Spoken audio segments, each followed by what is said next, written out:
So this video took a bit longer to come out than I wanted. Work got a bit hectic, but I'm just finishing it off now, along with the other videos and stuff I'm still in the middle of doing.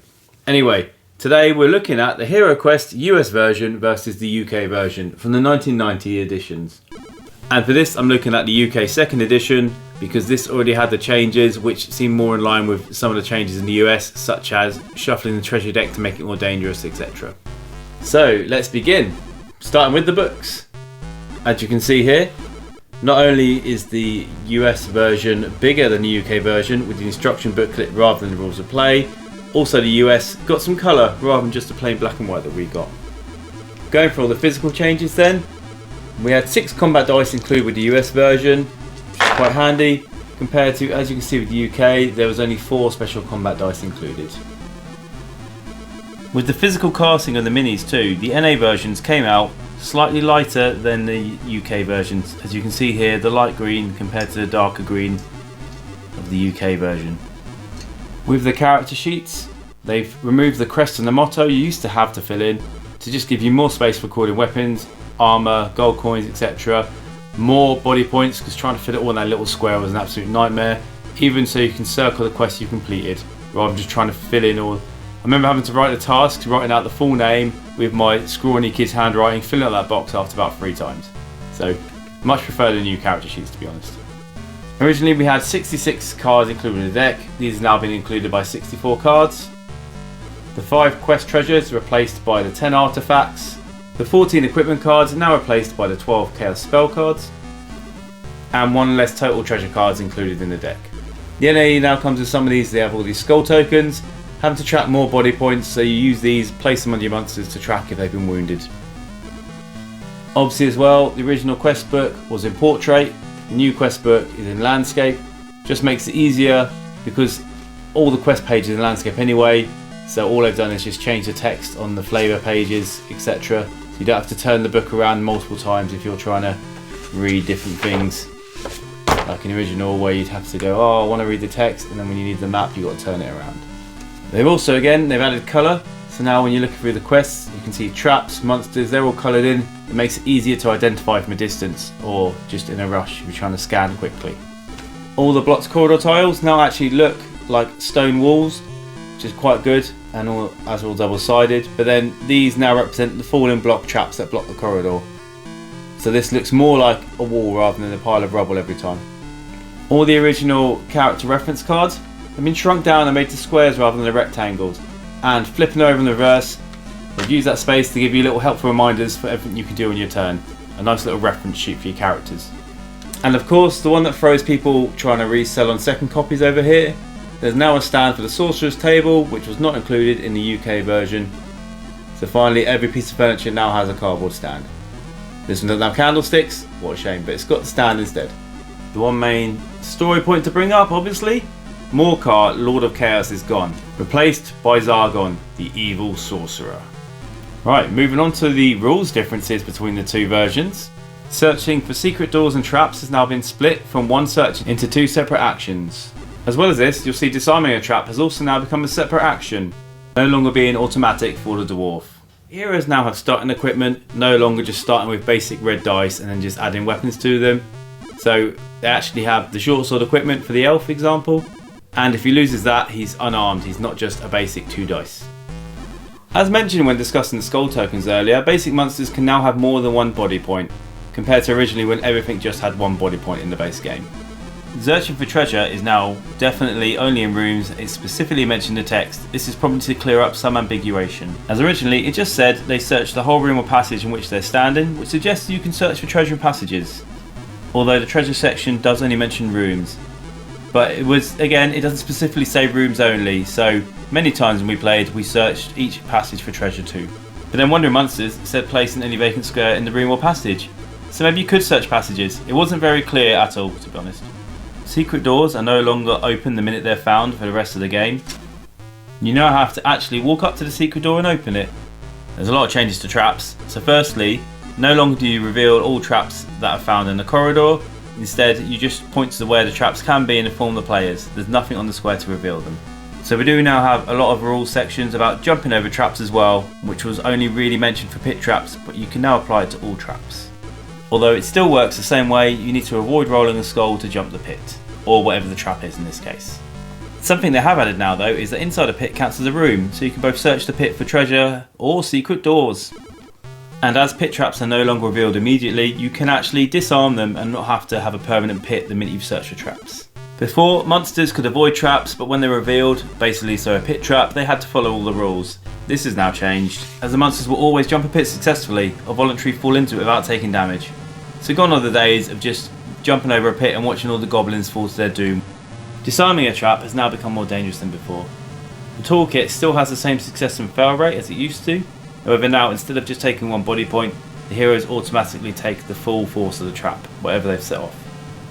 And a dwarf, not only does he no longer automatically do it, now has to roll, although he only has a 1 in 6 chance, and that's if he rolls a black shield.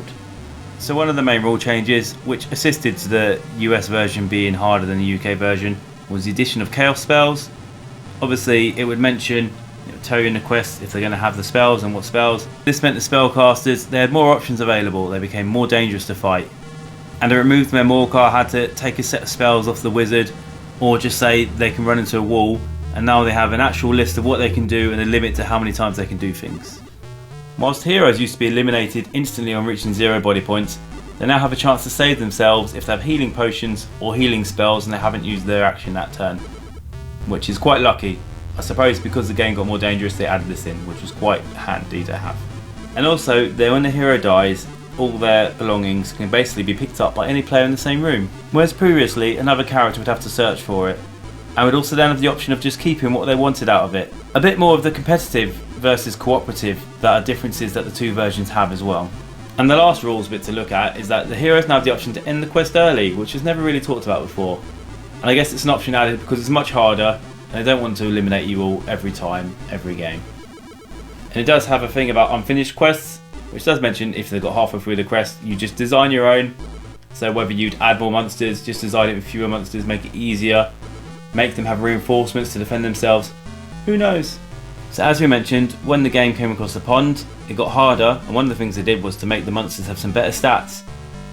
The zombie got a bit faster, as you can see, chase them down. The mummy and the Famir both got an extra body point than before, we mentioned it a bit earlier. The Chaos Warriors got a lot better, more move, more attack and 2 more body points. And the Gargoyle, trying to kill him now, an extra 2 body points and an extra defend dice. So now we move on to the quest books, so let's talk about them. We start off with the intro text. Firstly, it used to talk about Morcar becoming a wizard. It's now changed to Morcar becoming a sorcerer. Not sure why they've changed that one word. Maybe it's related to how they changed the name of the Harry Potter films and books. Unsure. Also, even though it's in landscape, there's a bit less text in there, probably why they've removed where it talks about Morcar's allies going to destroy him. I'm assuming because it's gone to landscape, they've removed some of the text to make it fit better. Such as here it talks about Morcar's allies are a bit dubious and they might destroy him. It's removed from there completely. Or unless they just want Morcar stroke Zargon to seem much more dangerous.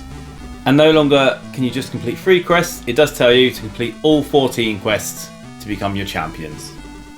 So with a lot of these, the flavour text in the parchment is basically the same, it's just been edited slightly to be in a different order or just phrased differently, but essentially apart from rewards, the parchments, don't need to worry about them. You do get a bit more information in the book now, such as telling you these are solid walls, read this to the players first, etc. Probably because it's no longer split. This used to have the easy mode where you set up and just went and did this and then went back to finish the rules. Another consequence of that is it does tell you to, as Zargon, let all the heroes know there's no traps to search for, as no secret doors either. Because normally you do this and after the first half of learning the rules you do that, so you wouldn't know about searching, so you wouldn't bother to try. Same as well, it will tell you at the bottom here, the Wandering Monster is going to be an orc. It wasn't mentioned on the original version. Obviously that's because you're supposed to do it without knowing how to search, so you shouldn't be able to search. I'm pretty sure we did it and searched anyway and just went, oh, we found their monsters, it's nice and easy. Then again, we never did trial, we always played the original maze, so. Well, differences in the quest, chest A over here has now been moved into the main room and the gold has been increased from 100 to 120. The chest in the tomb here used to have 150, it's now been lowered down to just 84 gold pieces. That's right, no more easy multiples of 10 or the odd 5. Now you're getting 84. The room in the weapons rack as well used to have the empty chest. They've now swapped it over to a different adjacent room. So now the weapons rack has its own entry, which is still nothing, but you've now got more stuff to search. And technically that means less treasure to find. Overall across the whole map it's slightly easier, because although you're going to face 2 more orcs, you'll face 2 less Vermeer, but also 1 less Chaos Warrior and 1 less Goblin. Moving on to Quest 2, the rescue of Sir Ragnar, and for starters, the 200 GP reward has now been increased to 240. The other thing they've done in North American game is they've added a lot more furniture, and just made the dungeons a bit more populated with stuff to see, so it doesn't look as empty all the time when you've cleared out rooms. For starters, when you go down here, the first thing you're going to see is a torture rack. Prepare you for everything else to come.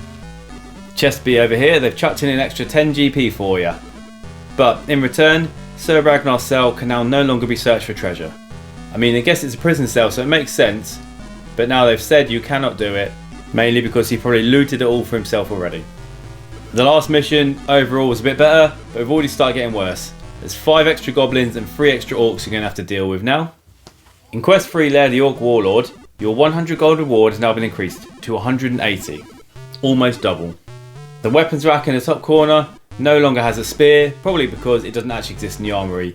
So you now get a staff instead, which is a similar diagonal attacking weapon, just can't be thrown. This cupboard's treasure here has now been decreased from 30 to 24, shaving off 6 GP at a time. The other thing, previously there was a trap treasure chest here of 100 GP for Ulag. It's now been replaced. There's a pit trap there, obviously marked with a trap. The treasure chest isn't marked, it also doesn't have any text behind it. It suggests that the chest is completely empty, but who knows, it doesn't tell you anything, it's just a feature in the room to lure you into a pit trap, and you just have to search for the normal treasure deck. And don't forget, originally Ulag only had 1 body point, just like all his orc counterparts. He now has 2, and much like all the boss monsters, they're going to start having increased body points, as well as some of them having all the spells to make them more dangerous too. Overall, plus 6 goblins in this one. In Quest 4, Prince Magnus's gold, the reward has now been increased from 200 gold to 240. There's been extra furniture added to the map again. The bottom right corner has now been blocked off, in the middle here, forcing the adventurers to have to go through the room with the monsters. They've also removed the option of keeping the Emperor's gold that used to be there.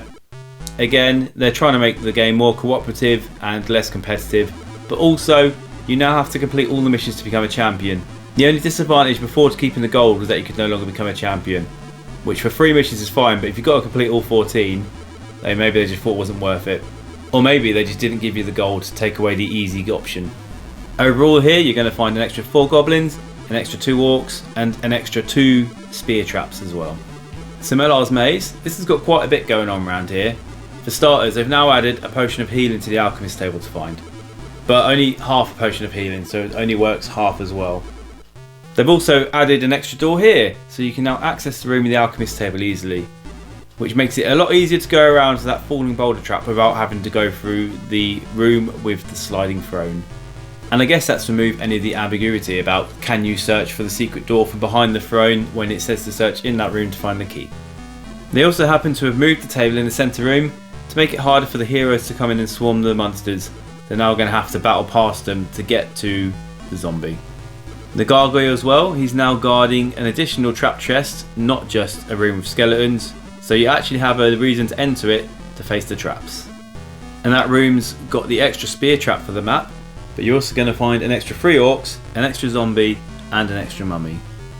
So as we move on to Quest 6, the Legacy of the Orc Warlord, the intro text does in fact clarify that all the heroes have been captured. Maybe some people tried to trick the system and think only one hero had been captured. Who knows? Your original cell can now no longer be searched for treasure, as it is a prison cell. Although I don't think I ever thought of doing that, which would have been quite a smart move to be honest. Heroes without all their starting equipment now roll 1 attack dice and 2 defend dice as stated in the books, because they actually have starting equipment to remove. Originally you could have just had brought no equipment by this point, so technically you could still roll 2 dice or 3 dice for the barbarian. And again, with this all being more friendly, when you get to the top room where all your equipment and treasure is. Originally you just walked in the room and you'd automatically find it all, but then the first hero could take it all and then choose what he'd want to hand over to his friends and what he wanted to keep. So in essence you could blackmail them to get their stuff back, or just keep all the nice shiny bits you wanted. Now you've got to go in there and search for treasure. But not just that, they've stuck a goblin in the room, so you're going to have to actually beat the goblin before you can search for treasure to get all your stuff back. They've also moved Grak. He no longer chills in the big centre room. He's now directly in front of the stairs, so you can't skip him out no matter how hard you try. He's got an extra 2 body points. He's wearing the new Wizard's Cloak artifact card, and he's also got a couple of chaos spells to go with him. Overall, you're going to find an extra 4 goblins, 2 orcs and 1 pit trap in this quest. Quest 7, and to start with the obvious here, it's been renamed. It's now the Lost Wizard, no longer the Stone Hunter. Which makes a bit more sense as the quest is actually about the wizard, it just happened to have a couple of stone warriors you'd have to fight. The nasty pit trap room now has an extra treasure chest and an extra pit trap. And inside that they've added a unique item which is the stone potion. Drinking it turns you to stone. They never had one of those before, and it's a little surprise for the players because they won't know what it is till they drink it. The wizard's chest has been reduced down to 144 gold pieces, and as well as the extra pit trap we already mentioned, you're going to find an extra 5 skeletons in the quest. The Fire Mage. The Heroes Awards have been dropped from 150 each to just 100 each for the quest completion. Chest A formerly held the Wand of Recall, it now has been called the Wand of Magic, essentially the same item. When you start the quest against Balor the Fire Mage, he no longer steals all the fire spells from the players. He's just now unaffected by them, and he's got his own set of chaos spells he can cast, as well as having an extra 2 body points. And the whole running into a wall to disappear thing, that's now gone. He actually has an escape spell he can cast when he wants to retreat back to the main room. And for the rest of the quest overall, you're going to have an extra orc, 6 more skeletons, 3 extra zombies, and 4 more spear traps to avoid. Quest 9, the Race Against Time. The treasure room now has another treasure room and a secret door behind it. This is a dangerous trap chest, but it's going to have the Elixir of Life artifact. And as you try to escape, you'll have to battle your way past an extra 2 goblins, an extra 3 orcs and an extra chaos warrior. And quest 10, we have the wonderful Castle of Mystery. And you'll be pleased to know they've added an additional end condition. If you manage to kill all the monsters in the quest, it's over. You no longer have to sit there attempting to roll a 2 or a 12 on a dice for hours until you manage it because you're just that unlucky. Although I'm assuming you would have had to found the gold first too before you can leave. So it's if you found the gold and you've eliminated all the monsters. Additionally, you're also going to get the Ring of Return in room 10, and you'll find an extra skeleton in room 3. Quest 11, Bastions of Chaos. The Chaos Warriors are more difficult now, and they've been fairly compensated for that, as you now get 50 gold for each rather than just 30. And there's 1 less goblin, which you think makes it easier, but actually that's 10 less gold pieces you're going to get, so they're making it harder for you in a tricksy kind of way. Quest 12 is Barak Tor, Borough of the Witch Lord. And down the really annoying false door corridor, they've now added another door at the end with a pit trap in front of it, just to really annoy the players, shall we say. Our empty secret room has now been decorated with some bookcases and a mummy who's got the nice new Wizard's Staff artifact, which is just a better version of the staff. And the deadly slow Witch Lord now has 4 spells he'll cast at you as he chases you 1 square at a time. They removed listing all his stats on the page because all you really need is his move and attack. You don't need to know the rest because you can't hurt him, so they were pointless. And both the mentioned extra pit trap and extra mummy are the only extras added to the quest. So quest 13, the quest for the Spirit Blade. And clearly, all the time spent travelling the game across the seas, this temple's become more ruined, because helmetless heroes now take damage 50% of the time. Originally when you found the Spirit Blade as well, it just said it was in the centre of the room, bathed in the cool blue light. They've cleared it up by saying you now have to search to find it. I don't know how many players would have got confused and gone, it's just there, I can take it. No, you have to actually search for it, so you can't get it until you defeat the monsters. And there's an additional Chaos Warrior in this quest who happens to be guarding the Spirit Blade. And in our final quest, number 14, we return to Barak Tor, where we find the Witch Lord, who now has 4 body points and his mind points have been increased from 4 to 6. Probably matches up with the random mind 6 body one they just had randomly down here in the bottom corner, which we always assumed just referred to the actual Wandering Monster Mummy, which didn't really make sense. But who knows, it's gone from the next edition, it doesn't matter anymore. Then your final mission, you're going to find an extra 3 skeletons, an extra 2 mummies and an extra pit trap. And just when you think you're done with the quest books, there's one last page to go. And probably because it's in landscape format, they managed to fit 9 monsters on there much better than 8. So they've just added the Chaos Warlock. And all they've done for that is just had a description saying you'll find out more elsewhere. But with a nice picture of him. And obviously because he doesn't have a monster card, they've just drawn a picture of the actual character. They haven't drawn a nice art for it. So moving on to the cards now. And the first change you can see is not only have they made the cards bigger, they now have full card art on the back. No more white or black borders, they've all been removed. And interestingly, in the UK version, originally all the monster cards are printed in reverse. So they had all the colour and the white borders on the side the wizards would use. And the back of it just had a black border to make it look more evil. And it was all red. Red was the only colour, so perhaps they could add red to black and white. And it didn't increase the printing cost much. Whereas if you see the US versions, the back of the card is complete black and white, which matches to all the front of the card black and white. And in the front of your monster card is printed in colour, including being a beige outline rather than the white background. So as already previously mentioned, we now have the Chaos spells that replace the equipment cards that we no longer use. We'll talk about those a bit later. And one thing about this is it actually gave you used to the hero's mind points, because originally the base game didn't really matter. So you could run around with your 2 mind barbarian and not have a care in the world really, unless your fellow heroes tried to cast sleep on you. Now though, you'll be given talisman lore as soon as you can, so we can actually resist half the stuff they're going to throw at him. So our original quest treasures have now become artifacts, and they now also have artifact printed on the back so you can find the deck. Before it didn't have any text printed, don't know why, maybe quest treasure was too long to fit across there. Or maybe they were meant to be artifacts all along and they just missed it out and then just renamed it in the rules for simplicity's sake. So if we take a look at the cards, Borin's Armour, Orc's Bane and Spirit Blade now all state cannot be used by a wizard. Before they didn't have this stipulation on them, so they were basically what we used to tank up the wizard, so once his spells are gone he'd just rush in, slaughtering all the green skin and zombies he could see. Talisman of Lore, annoyingly now you actually need it, no longer increase your mind points by 2 but only increase them by 1. As stated before as well, the Wand of Recall has just been renamed.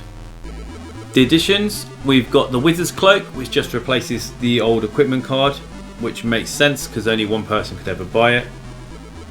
We've got the Wizard's Staff, it's an official more than one combat dice wizard weapon to exist. And then Elixir of Life, Ring of Return and Spell Ring are also new additions you can find in the quest. Moving on to the spells, first up with the Earth, Rock Skin will now only offer 1 extra defense dice for your rolls.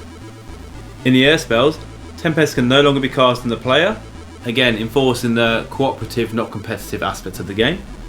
And the Genie can now only be cast on a monster in line of sight, not just anywhere on the board like before. Ball of Flame and Fire of Wrath used to just say Defender of a Shield. As you could cast it on players and monsters, obviously it was a bit ambiguous. Any shield, specific shield, who knows, but now it says defended on a 5 or a 6, which is more along how they were aimed originally I think. And finally, the Sleep spell is probably the most changed. It's no longer can be defeated immediately with a shield, instead you have to roll a 6. Same as at the start of a turn, you just roll a 6 to wake up. It states undead are no longer affected by the spell, which is true because they have no mind points. I don't remember if it said anywhere undead were affected in the original rules. I haven't searched everywhere to try and find if there's one random line or if it was just a thing. And also, on the spell, no longer does attacking wake up the victim. They stay asleep till they wake up in their own power and just can't defend. So it's a little bit more dangerous. The downside of this being actually, the evil wizard player also has one he can cast on you. So then we take a look at the treasure cards. And it's a bit of a mixed bag here. Gold wise, we've lost the 10, the 20, the 50. We've lost the D6 times 10, but that also made you miss a turn, which is a slightly annoying card, especially because we'd often forget to miss the turn and remember later and be like, oh, we didn't do that. And we've also lost the 100 gold treasure hoard. In return, we've got 2 gold 15s. We've got a gem 35 to go with the other original gem, but they're both now 35, they're not worth 50 anymore. And we have another jewels 50, which is still worth 50 gold. We've lost the dreaded nothing card, but also the potion of speed and the holy water, which was a nice instant kill on a undead. We've got an additional potion of healing, and the potions no longer restore 4 body point and a set amount, you now roll the dice, so it's 1 to 6. Could be slightly better, but also more likely to be slightly worse. We've got an extra Wandering Munson card. The cards do now say return to the bottom of the deck, however the deck is supposed to be shuffled every time you draw a card from it.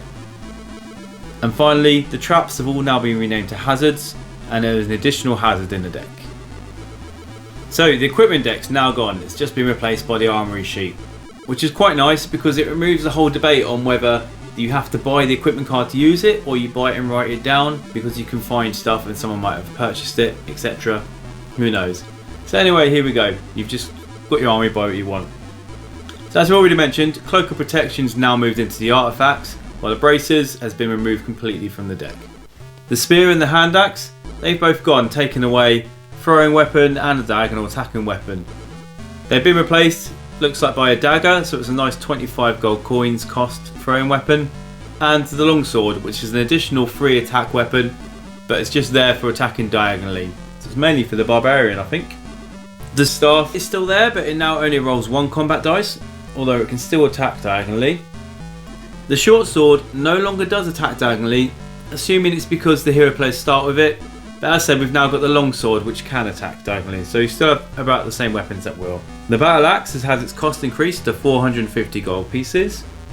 The helmet cost has been increased by 5 gold pieces, and the shield has also gone up to 150 gold. The armour no longer has a base, it now gives you bonus, such as like all the rest does. So plate mail no longer has a base 4, it now gives you an extra 2 defense dice, and the chainmail is now an extra 1 rather than a base of 3. But the chainmail also costs 500 gold pieces, which is 50 more than what it used to cost. Or gold coins, either or. Gold coins, maybe, I've used them interchangeably. So to finish off, let's just move to little bits, such as the rules now have the miscellaneous items listed, which weren't included in the contents before. Also, you'll see it says the heroes work together in italics, which is emphasising that you really need to cooperate, rather than be competitive. Like in the original book, where it did suggest you could actually use less characters so you could have more treasure between yourselves rather than having to share.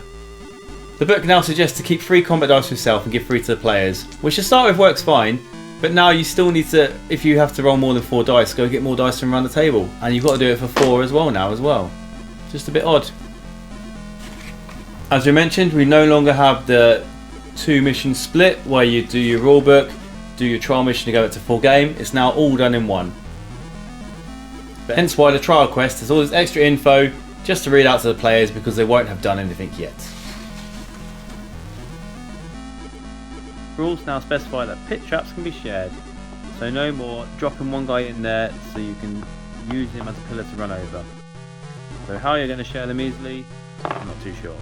Generally, all of the art used is exactly the same, with the exception of the quest treasures or artifacts. For some reason they've removed the M that was printed on the bookmark. I don't know whether originally it was meant to be more cars and now he's changed to Zargon, or it got confused for mentors, or who knows why they've removed the M. I sure don't. The rulebook now warns you that you can jump forward or backwards out of a falling block trap, but to be careful not to become trapped forever. Technically this is true through the use of an unkillable monster in Quest 12, but generally none of the falling block traps that are contained in the base quest anyway can actually trap you depending on what way you jump. And I think a final little note is that actually on the bottom of the box it shows everything as it should be, but also has the quest book with the box art on it like it does in the UK version. However, we all know the quest book actually has illustrations drawn on it, but apart from that everything else looks right. And I didn't really mention it in the previous video when I was comparing the different editions, but on the backs of the Advanced Quest edition it shows all the henchmen or Doom Guard as printed in as white cast models, which would make sense because they were the Doom Guard, but this was released in 1992, which I think was about the same time as Wizards of Morcar. As they were releasing all the red henchmen for Wizards of Morcar, I think they just also made them red for the Doom Guard for this, rather than printing a whole new colour. And going back to the original box, this must have been done with the prototypes, because even looking here, all the figures have got brown bases, which none of them ever had. Plus you can see the artwork looks a bit off, and none of the cards have got their labels on them. Phew, I think that was everything. I should mention that sometimes I've said gold coins and sometimes I've said gold pieces. I use them interchangeably, they both mean the same thing. To me it hasn't really made a difference. The same as sometimes I call this box UK version, but it was UK, it was Europe. And sometimes I call this box down here the US, and sometimes North American, but they're both the same version. There's 2 distinct versions, with basically the easy mode where you can fight each other and the hard mode where you really have to co-op. Well, anyway, hopefully you enjoyed that as useful. Just follow the links on the left to continue watching Heroquest videos. Otherwise, thanks for watching, hope to catch you soon.